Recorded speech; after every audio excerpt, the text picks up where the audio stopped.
Hi everyone, welcome to my channel. This lesson is about used to, be used to, and get used to. In this lesson, I'm going to show you how to use used correctly. Let's get started. Сәлем баршаңызға. Бүгінгі біздің өтетін тақырыбымыз used to, be used to және get used to конструкцияларының қалай, қай кезде дұрыс қолданылуы туралы болатын болады. Сабақты толық түсіну үшін видеоны соңына дейін қарауларыңызды сұраймын, және де каналымызға жазылуды ұмытпаңыздар. Okay. I used to drive a car. I'm used to driving a car. Oh, what's the difference between them? Let's talk about it. The first time, used to. We use used to talk about past habits which we don't do in the present. For example, I used to play tennis a lot, but now I don't play. Ал ең алдымен used to конструкциясынан бастайтын болсақ, біз бұл конструкцияны өткен шақта үнемі істеген іс-әрекетімізді айтқан кезде қолданамыз. Қазіргі шақтағы іс-әрекетіміз емес, тек қана өткен шақта. Мен бұрын солай істейтін едім деген мағынада қолданылады. Қазіргі шақтағы жасалынбайтын іс-әрекеттерді білдіреді.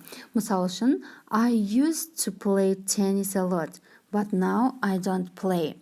Мен бұрында көп теннис ойнайтын едім, бірақ қазір ойнамаймын.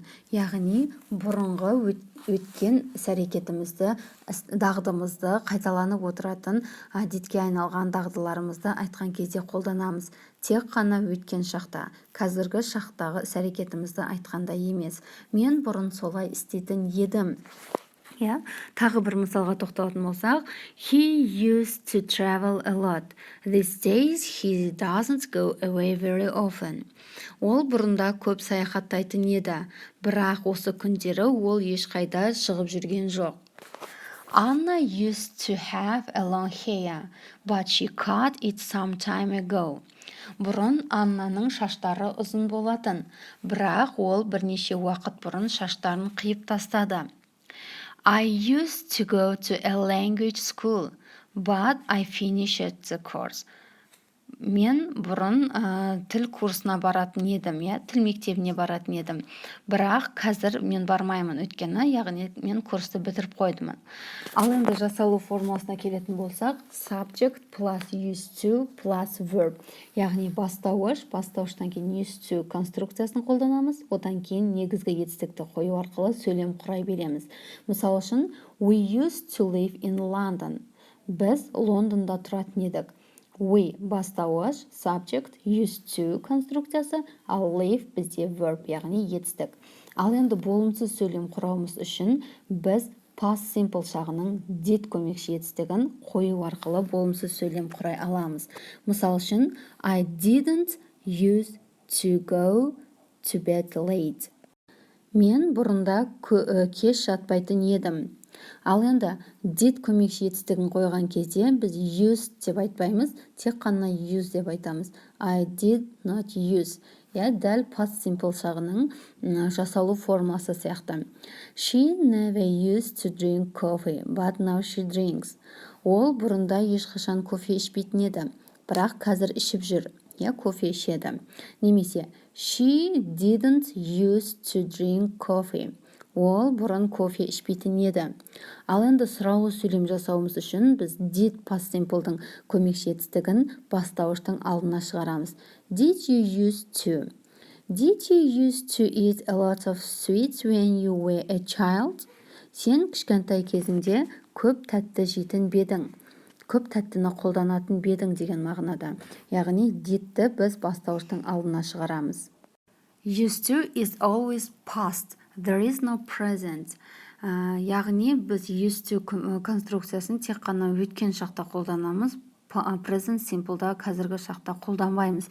Яғни өткен шақтағы іс-әрекеттерді дағдыларымызды айтқанда қолданамыз. Мысал үшін, I used to play tennis деп айтып отырмыз, I played tennis деп айтсақ та болады.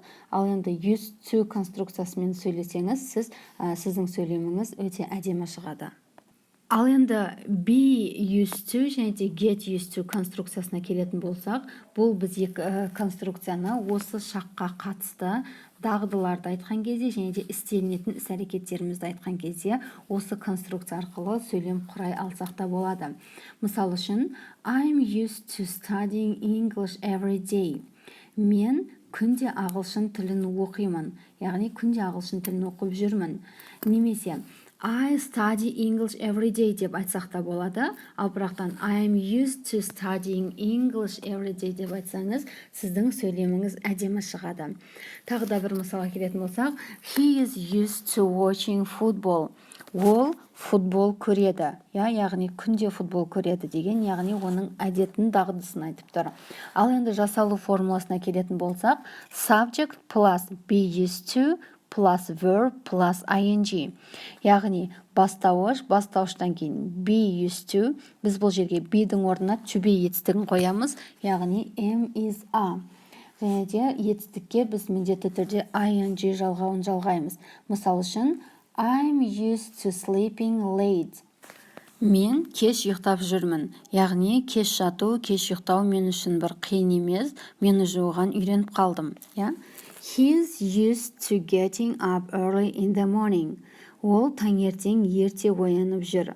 Яғни ол үшін қиын емес, ол уже оған ерте тұруға үйреніп қалды. Мысал үшін, бұл жерде бізде he subject is to be көмекші етістігі, used to және де getting. Getting дегендегі негізгі етістік бізде get, ал оған ing жалғауын жалғап, біз осы конструкциясының жасалу формуласына қойып тұрмыз. Ал енді болымсыз сөйлем жасауымыз үшін біз to be көмекші етістігінен кейін жай ғана not сөзін қоямыз. Мысал үшін, I'm not used to eating chocolate.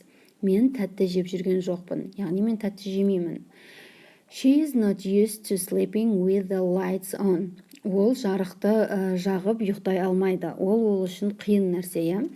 Ал енді сұраулы сөйлем жасауымыз үшін біз to be көмекші етістігін бастауыштың алдына шығарамыз. Әдеттегідей, are you used to eating sweets? Сен тәтті жеп жүрсің бе? Ал біз осы be used to конструкциясын осы шаққа қатысты дағдыларды айтқан кезде қолданамыз. Өткен шақта емес, осы шақта. Ал енді get used to конструкциясын біз көбінше continuous жағында қолданамыз, яғни бір нәрсені істеп келе жатырмын, мен соған үйреніп келе жатырмын деген сияқты. Мысал үшін, I'm getting used to the place. Мен бұл жерге үйреніп келе жатырмын. Яғни мен сол істеу процесінде жүрмін, continuous жағында. Ал енді достар, біз used to конструкциясын тек қана past simple'да қолданамыз, яғни бұрын бізге әдетке айналған іс-әрекеттерді айтқан кезімізде. Ал енді be used to мен get used to-ді қазіргі шақтағы әрекеттерімізді айтқан кезде қолданамыз. Біз бұл конструкцияларды айтпайды сөйлем құрай аламыз, бірақтан осы конструкциялармен сөйлем құрасақ, біздің сөйлеміміз әдемі естіледі. Мысал үшін, I used to drive a car.